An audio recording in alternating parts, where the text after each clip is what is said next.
बाबा जी की प्यारी साथ संगत जी, आज जो मैं आपको बताने जा रही हूँ, उससे पहले अगर आपने हमारा चैनल लाइक, शेयर, फॉलो और सब्सक्राइब नहीं किया है तो ज़रूर कर लें जी। साथ में बेल आइकन भी ज़रूर प्रेस करें जी, जिससे आपको बाबा जी की प्यारी प्यारी बातें पता चल सके। और लाइक करना बिल्कुल न भूलें जी। वो कहते हैं ना, हर फिजा में आपका रंग है मेरे सच्चे पातशाह, आप दूर रहकर भी मेरे संग हैं मेरे सोहणे बाबा जी।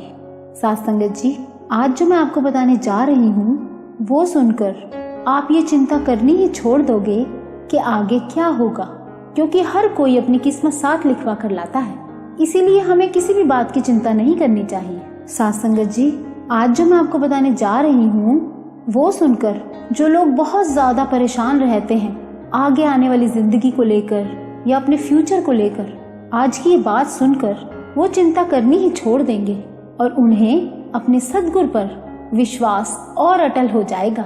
साथ संगत जी, एक बार की बात है, एक बंदा था। वो बड़ा ही शांत, या यूं कह लो कि वो बड़ा संतोषी बंदा था। वो बंदा पेशे से हकीम था।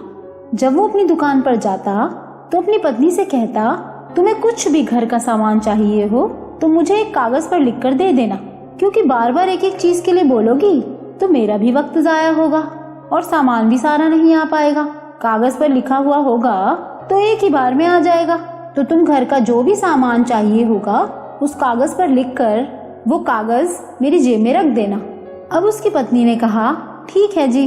अब वो रोज एक कागज पर लिख कर दे देती, जैसे 50 ग्राम अजवैन, 50 ग्राम अनारदाना, काली मिर्च, सौंठ, आटा, चीनी, जो भी रोज खत्म होता था वो एक कागज पर लिख देती थी।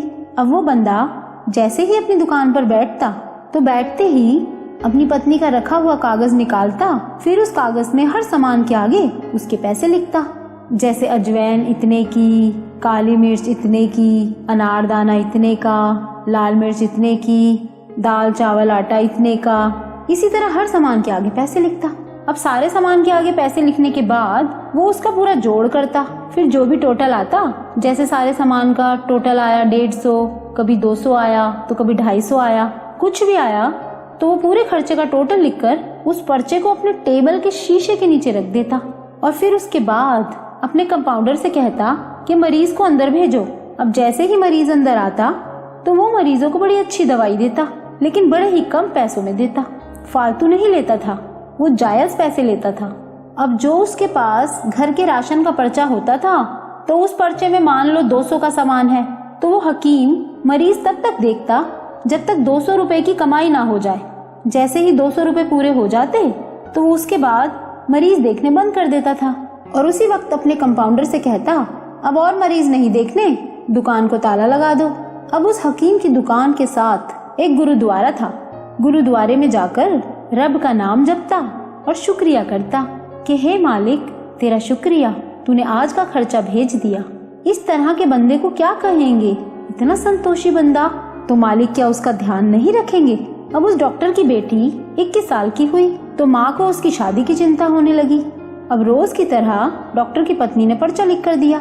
जो जो सामान खत्म हो रहा था तो उन्हीं सामानों के साथ 7वें नंबर पर लिख दिया, बेटी बड़ी हो गई है, उसके दहेज का सामान।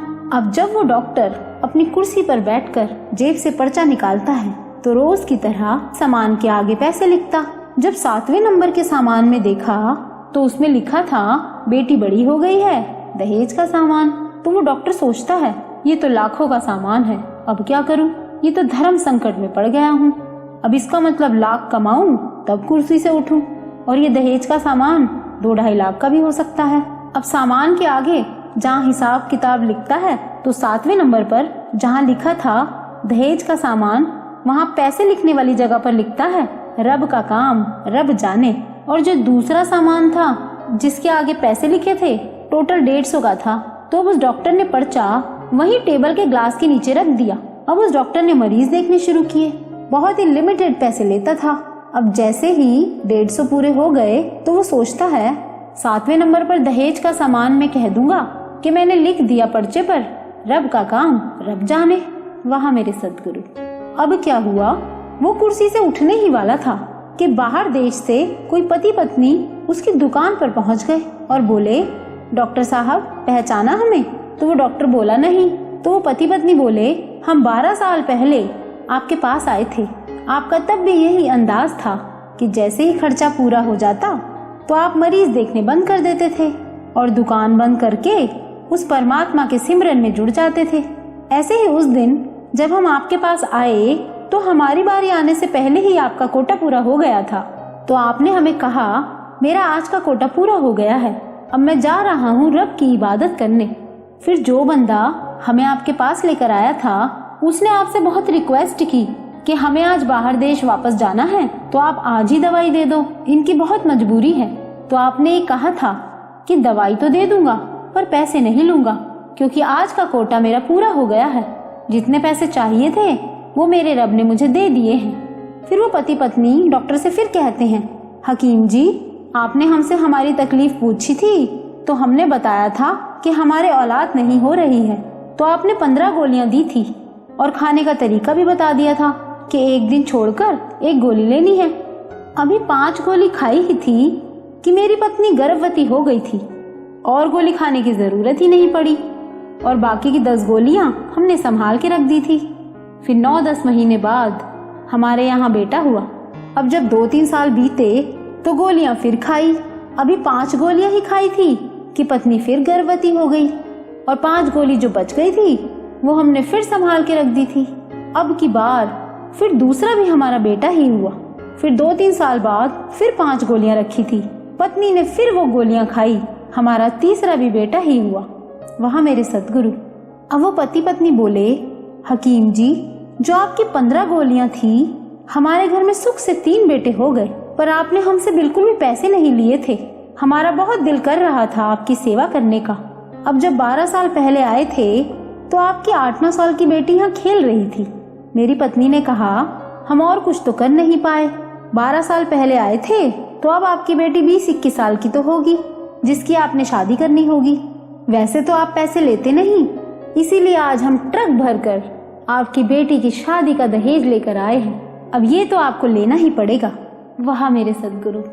और अब उस डॉक्टर की आंखों से आंसू झरझर बह गए, रुकने का नाम ही नहीं ले रहे थे। और वो उस कागज की तरफ देखता जाए और वो 7वां नंबर पढ़ता जा रहा था और कहता है, हे रब्बा, तूने आज का दिन भी नहीं बीतने दिया और मेरे पर्चे का सारा खर्चा पूरा कर दिया। मैंने 7वें नंबर पर लिखा था, रब का काम रब जाने, तो रब ने कर ही दिया। अब वो डॉक्टर सीधा रब की इबादत करने चल पड़ा। कुछ घंटों के सिमरन के बाद जब वो घर पहुंचा तो उसकी बीवी कहती है, जो सामान लाए हो दे दो। तो वो सामान दे देता है, साथ में वो कागज भी पकड़ा देता है। अब उसकी पत्नी 7वां नंबर दिखाकर पूछती है, ये सामान कहाँ है? क्योंकि उसकी पत्नी को पता था इतने लाखों का सामान है, एकदम कहाँ से आ पाएगा। वो फिर कहती है, कम से कम 2-2.5 लाख का सामान है। उसकी पत्नी को उम्मीद नहीं होती, फिर भी पूछती है कि ये सामान कहाँ है। तो वो डॉक्टर अपनी पत्नी से बोलता है, आगे पढ़ा नहीं लिखा तूने? मैंने लिखा है, रब का काम रब जाने। तो अब तू घर के बाहर जाके देख, रब ने ट्रक ही भेज दिया और इतना सामान भेज दिया है कि तेरा घर छोटा पड़ जाएगा। वहाँ मेरे सद्गुरु। साथ संगत जी, जो मालिक का सिमरन करता है ना, अपने कीमती श्वास जाया नहीं करता, तो रब उसके बड़े बड़े काम ऐसे कर देता है कि दुनिया देखती रह जाती है। साथ संगत जी, मालिक वालों को कभी नहीं घबराना चाहिए। वो मालिक तो लेके ही बैठा है हमें देने के लिए, बस वो वक्त, वो घड़ी सिर्फ उस मालिक को पता है। तो इसीलिए ये भजन सिमरन ही काम आएगा। ऐसे ऐसे चमत्कार हो जाते हैं कि हम खुद हैरान हो जाते हैं। साथ संगत जी, भजन सिमरन में इतनी ताकत है कि हमें वो मिल जाता है जो हमने कभी सोचा भी नहीं होता। तो बाबा जी की प्यारी साथ संगत जी, अगर आपको ये वीडियो अच्छा लगा हो तो लाइक जरूर करना जी, और इस वीडियो को ज्यादा से ज्यादा शेयर करना, जिससे आपके अपने जो बहुत निराश हो चुके हैं ये वीडियो सुनकर उन्हें हिम्मत मिल सके और अपने बाबा जी पर विश्वास और पक्का हो सके। और इस चैनल को सब्सक्राइब भी जरूर करना जी।